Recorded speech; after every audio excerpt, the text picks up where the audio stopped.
Bonjour, bonsoir mesdames, messieurs et bienvenue dans cette nouvelle vidéo où nous allons faire le point sur l'Algérie. Oui, spécial Algérie. Ceci vient à la suite des critiques qui ont été faites lors de la précédente vidéo où je disais bravo à l'Algérie qui se réveille parce que l'Algérie continue de se réveiller et continue de s'éveiller. Parce que parmi les pays à qui je disais bravo, il y avait l'Algérie, la Guinée et le Mali. Mais beaucoup de commentaires ont porté sur l'Algérie. Et c'est ici l'occasion pour moi de revenir et de faire des précisions. Si les gens pensent, si certains de mes abonnés ou ceux qui visionnent pensent qu'on ne connaît pas assez l'Algérie, c'est peut-être l'occasion ici pour moi de faire une évaluation de mes connaissances sur l'Algérie et de partager avec vous et de savoir où se situe un peu la marge face à la vérité. Donc, si vous voulez savoir des choses sur l'Algérie ou des questions qui ont été posées, pour ceux qui n'ont pas lu les commentaires sur l'Algérie et les reproches, installez-vous confortablement. Vous connaissez la chanson, abonnez-vous, cliquez sur la cloche de notification et ne manquez pas de nous laisser un commentaire avec un peu plus de précision que de laisser les autres dans le flou. Sur ce, je vous donne rendez-vous tout de suite.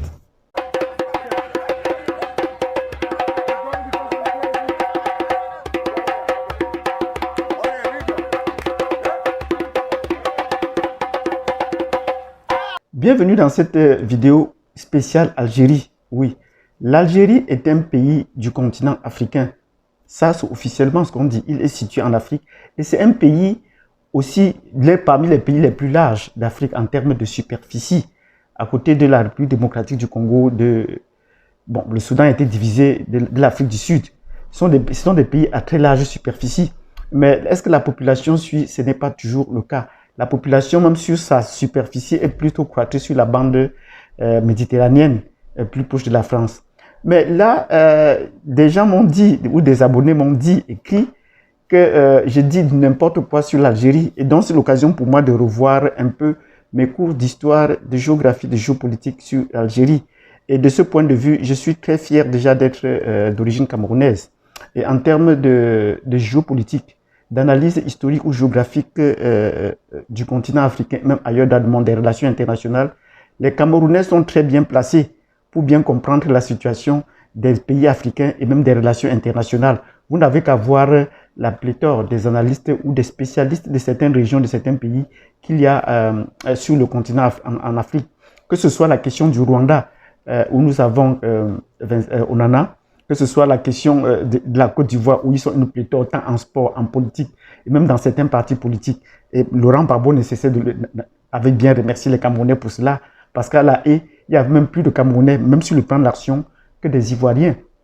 Donc nous sommes très à l'aise à parler des situations géopolitiques de la plupart des pays africains. Et moi, je me situe également dans cette lignée. Et je dis bonjour ou bonsoir à Nathalie Yam et à Bandakani. On peut citer comme ça le professeur Franklin Nyamsi, qui sont tous des Camerounais et qui parlent des différents pays avec beaucoup d'aisance. Je me situe dans cette même lignée. Et lorsque les Algériens, ou peut-être certains qui prétendent être Algériens, me disent que je dis n'importe quoi sur l'Algérie, c'est donc l'occasion ici de voir est-ce que vraiment mes connaissances sont à jour ou peut-être sont un peu plus proches de la vérité que les leurs, puisqu'ils ont dit cela sans apporter des éléments. Donc, historiquement, je vais dire, il faut qu'on revoie l'histoire des relations entre l'Algérie et la France pour ne pas remonter au fil, pour ne pas remonter à Mathieu Tadem, comme on pourrait le dire. L'histoire de l'Algérie, de ce qui est considéré aujourd'hui comme l'Algérie et la France remonte à 1830. Oui, en 1830, la France annexe l'Algérie, annexe ce territoire, annexe le baie d'Alger. Voilà de ce qu'il est question. Nous disons bien annexer. Donc, que ceux qui pensent qu'on n'a pas compris ce terme essaient de rechercher pour voir le concept d'annexion d'un territoire et de nous dire à quoi est-ce que cela remonte. C'est le seul territoire que les Français ont annexé en Afrique. Je parle bien d'annexion. Donc cela voudrait dire qu'ils ont conquis ce territoire et qu'ils ont rattaché à la France métropolitaine. C'est de ça qu'il est question. La Tunisie n'a pas été pareil, ni non plus le Maroc, qui était même plutôt un protectorat, qui n'était même pas sous la tutelle, qui était plutôt un protectorat français. Donc l'Algérie est un territoire français puisqu'il était annexé, un département français à part entière. Est-ce que depuis ce moment, en 1830, l'Algérie a donc reçu son indépendance? C'est de ça qu'il serait question de voir, de comprendre, pour savoir si peut-être je connais un peu bien l'Algérie ou pas. Mais il y a le terme d'annexion important. L'Algérie, c'est le seul pays qui a été annexé et intégré à la France depuis 1803. Quelles ont été les raisons de cette annexion? Pour certains qui m'ont dit qu'ils se défendent mieux que les subsahariens, je vais dire, bon, là, il faut revoir l'histoire pour que les abonnés ou que ceux qui nous visionnent nous disent s'ils savent mieux se défendre que les subsahariens en matière peut-être militaire. Pourquoi est-ce que la France a annexé l'Algérie? La France a annexé l'Algérie parce que le B d'Alger en 1830 a osé réclamer cette dette-là à l'Algérie, à la France, et la France a pris cela pour prétexte pour l'annexer. Maintenant, la question est de savoir, est-ce que cette dette a été payée ou pas? Pour voir comment est-ce que les Algériens d'aujourd'hui savent défendre leurs intérêts. Est-ce que cette dette a été payée ou pas depuis 1830? Dites-nous dans les commentaires si cette dette a été payée et si les Français ont quelque part un jour respecté les contrats qu'ils signent avec les autres. Donc voilà l'occasion de revisiter l'histoire et de voir comment est-ce que l'Algérie se défend ou se comporte en Afrique. Donc depuis 1830, qui est la plus vieille, considérons la plus vieille colonie, comme on m'a prétendu, mais c'est un territoire français, nous l'avons prouvé tout à l'heure, l'Algérie a toujours évolué comme un territoire français. Et c'est pour cette raison, sa guerre d'indépendance a été la plus meurtrière. Parce qu'on avait en Algérie plusieurs groupes qui se disputaient. Il y avait les Français, il y avait les Pieds Noirs et il y avait des Algériens de souche, ou peut-être qu'on pourrait appeler les Berbères ou d'autres groupes qui se battaient, chacun voulant accéder au pouvoir. Mais l'accession à l'indépendance de l'Algérie s'est fait autour d'une négociation, s'est fait autour des accords. Ça n'a pas été une indépendance arrachée de force, comme le cas des États-Unis qui ont arraché l'indépendance de force de l'armée britannique et qui l'ont défaite et ils l'ont repoussée vers le nord au Canada. Ce n'est pas le cas. Donc cela s'est fait autour d'une situation. Même si les Français s'entendent, la guerre perdurait, mais ils n'étaient pas peut-être en voie de gagner cette guerre, même si elle était la plus meurtrière. Donc c'est l'occasion ici de montrer que malgré le fait que l'Algérie a été indépendante, plus tard que la plupart des pays subsahariens, comme ils aiment le dire, on ne voit pas sur quel plan est-ce qu'ils se défendent mieux que les pays d'Afrique subsaharienne, puisque ce sont les Français qui y sont installés. Et pour bien comprendre que l'Algérie n'a aucune identité culturelle, l'Algérie n'a aucune identité, il faut se retourner vers des pays voisins comme le Maroc. Oui, depuis que je suis arrivé au Canada, j'ai compris que les Marocains connaissaient mieux l'Algérie. Et les Marocains considèrent que les Algériens sont les Français. Et ça se voit. Et quand ils nous ont montré la différence sur le plan physique, j'ai compris qu'il y avait une nette différence. Et les Marocains nous disent toujours, les Algériens sont des Français, ils ne les considèrent pas comme des Africains. S'il y a un pays en Afrique du Nord qui se considère vraiment comme un pays africain, c'est le Maroc. Et partout où vous voyez un Marocain, il affirme qu'il est africain et il le dit du fond du cœur. Mais est-ce que c'est le cas des Algériens? Les Algériens sont dans l'entre-deux.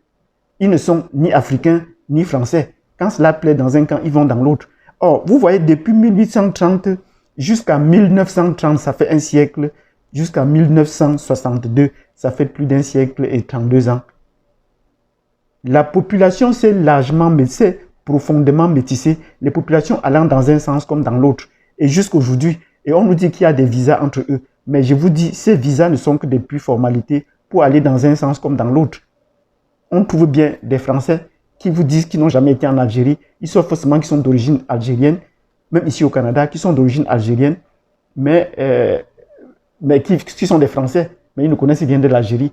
Mais quand vous regardez la différence entre eux et les Français de souche, il n'y a aucune différence. Pourtant, les Marocains, ça saute droit aux yeux.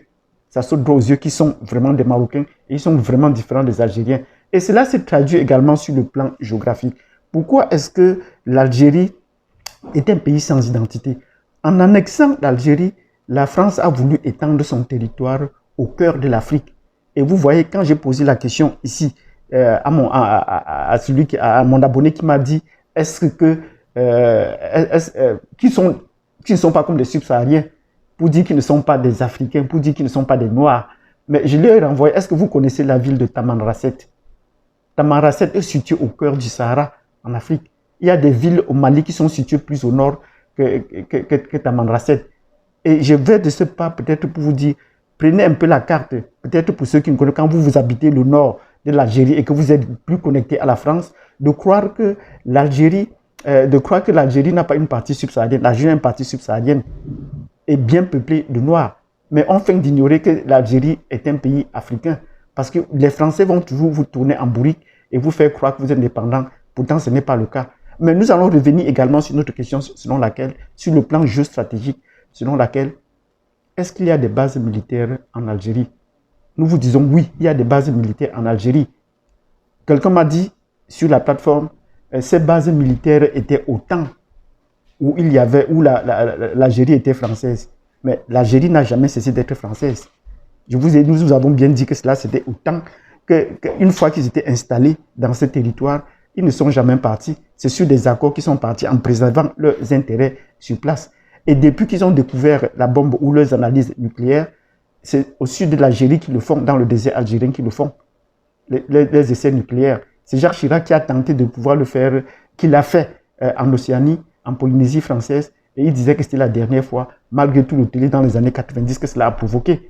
Donc, sur ces éléments, vous ne pouvez pas installer une base nucléaire ou des essais nucléaires dans un endroit qui n'est pas hautement sécurisé. Ça ne s'installe pas en ville au milieu des populations civiles. Et j'ai pris même le même cas déjà précédemment pour vous dire, en Afrique, nous allons revenir sur ces cas. Il y a des bases militaires officielles et il y a des bases militaires officieuses. Les Français ne peuvent pas avoir des intérêts partout en Afrique et où ils ont des intérêts grands et ne pas avoir de bases militaires pour surveiller les intérêts. Donc ne soyons pas naïfs de croire qu'ils n'ont de bases militaires que là où ils ont déclaré qu'ils ont des bases militaires. On vous dit qu'ils ont des bases militaires, par exemple au Gabon, on dit là c'est évident. Mais où est-ce qu'ils sont situés ces bases militaires? Ces bases militaires, généralement, sont situées dans des zones économiques très intéressantes, dans les grandes villes, et sont également situées au cœur des minerais, au cœur des mines. Donc, ils n'installent pas ces bases militaires partout. Et pour le cas de l'Algérie, ils en avaient besoin d'un espace pareil, très peu habité, pour faire des essais nucléaires. S'ils ont démantelé ces essais nucléaires, dites-le nous. Si vous croyez qu'il n'y a pas de base militaire en Afrique, à quel moment est-ce qu'ils ont démantelé? Nous avons pris le cas de l'Afrique du Sud pour vous dire, même en Afrique du Sud, ils y sont présents. C'est eux qui ont construit les bases militaires. Qui ont construit l'énergie nucléaire en Afrique du Sud, l'arme nucléaire en Afrique du Sud, et dans les négociations avant l'intercession à la majorité noire à l'indépendance, ce sont les Français qui sont venus dire démanteler l'arme nucléaire. Mais est-ce que l'énergie nucléaire est totalement supprimée en Afrique du Sud? C'est toute la question. Mais il n'y a pas seulement accès à la majorité noire, parce que ce sont des éléments stratégiques, ce sont des éléments de puissance qui font qu'on ne peut pas permettre aux Noirs, aux Africains d'accéder à cette technologie-là, à la technologie nucléaire. Mais on nous a dit officiellement que les Français ont démantelé ces bases militaires. Mais est-ce qu'ils ont carrément annulé? L'énergie sud-africaine a encore besoin, ou les industries sud-africaines auront encore besoin du contrôle de cette énergie, de cette base militaire, puisqu'elle n'a pas jamais été fermée. On pourrait dire qu'elle a été démantelée, mais elle n'a pas fermé. Donc revenons pour le cas de l'Algérie pour vous dire, vous ne pouvez pas installer des essais nucléaires quelque part pendant des décennies. Vous n'avez jamais annoncé que cela a été démantelé. Vous n'avez jamais annoncé que ça a été fermé. Donc, que les Algériens qui pensent qu'ils maîtrisent bien l'Algérie nous le disent où cela est situé. Et nous allons nous apporter plus de précision là-dessus. Donc, nous avons dit bravo à l'Algérie parce que malgré cette occupation de l'Algérie, l'Algérie est sous occupation depuis 1830, nous le disons. Et le métissage des populations permet de créer un embrouille où les populations ne savent plus s'ils sont algériennes ou si elles sont françaises. Donc voilà ce qu'il faut dire là-dessus. Et depuis, il y a des tensions entre les deux pays parce que le contrôle des ressources ou pour l'accès à la souveraineté n'est pas encore effectif. Elle n'est pas encore effective. Et depuis peu, les autorités algériennes ont par exemple suspendu les principales voies qu'on pourrait qualifier les voies de mensonge ou de propagande qui est en Afrique, RFI, à savoir et France 24. Et ils ont également, tout récemment, donc pour ce cas, suspendu les vols. Oui, voilà encore un autre objet qui va venir vous permettre de comprendre qu'il y a des bases militaires en Afrique. Ils n'ont pas suspendu les vols, les avions civils à survoler leur territoire, mais ils ont suspendu les vols des avions militaires. Qu'est-ce que les avions militaires volent régulièrement en Algérie? Où est-ce qu'ils vont? Ils sont en partance où est-ce qu'ils vont? En Algérie, il faut aussi bien se poser la question. on va vous dire qu'ils rejoignent le sud, c'est parce qu'ils ont des bases militaires au sud d'Algérie. Donc, si vous avez peut-être des éléments contraires, dites-le nous. Le désert saharien est entièrement contrôlé militairement par la France. Et ils veulent couper cette région pour l'annexer également, la zone de Tamaracet, à la zone qui se considère comme la zone de l'Azawad et continuer à animer les tensions. Ils n'ont jamais respecté les accords. Donc, dites-nous en quoi est-ce que les Algériens savent mieux se défendre que les subsahariens. Et nous attendons vos réponses. Donc, si vous avez bien compris cette vidéo dans laquelle nous vous avons justifié que l'Algérie est un pays sans identité, où des populations ne savent pas s'ils sont algériennes ou s'ils sont françaises, entre guillemets, et qui de temps en temps naviguent entre le français, la langue française et la langue arabe, et quittent même la francophonie. Et pour cela, font la cour au Cameroun de quitter aussi la francophonie. Mais ça, c'est du bruit qu'ils font juste, parce que dans la réalité, cela ne s'est jamais matérialisé, puisque près de 30 à 40% du gaz algérien, du pétrole algérien va en France gratuitement. Donc ça, sont des éléments qui devaient revoir. Et nous avons également montré qu'il y avait une base militaire ou des bases militaires françaises en Algérie. On ne peut pas s'installer pendant plus de 100 ans, découvrir toutes les ressources et faire comme s'il n'y avait rien. Donc, si vous avez aimé cette vidéo, mettez-nous des pouces. Et si vous avez des éléments contraires, marquez-les en dessous de la vidéo. Et ça nous permettra de bien comprendre la situation de l'Algérie. C'est vrai que ça, c'est une vidéo à part du fait que ce n'est pas dans le sens très positif, mais c'est pour apporter des éclaircissements à ceux des nôtres qui peut-être ont une connaissance autant limitée peut-être que la mienne, mais ça permettrait qu'on essaie d'échanger et de mieux comprendre. Est-ce que nous connaissons bien les pays dominés par la France et est-ce que nous connaissons bien l'Algérie? Merci et je vous donne rendez-vous à la prochaine vidéo qui pourra être, on va également faire une prochaine vidéo sur spécial Côte d'Ivoire ou spécial Mali. Merci.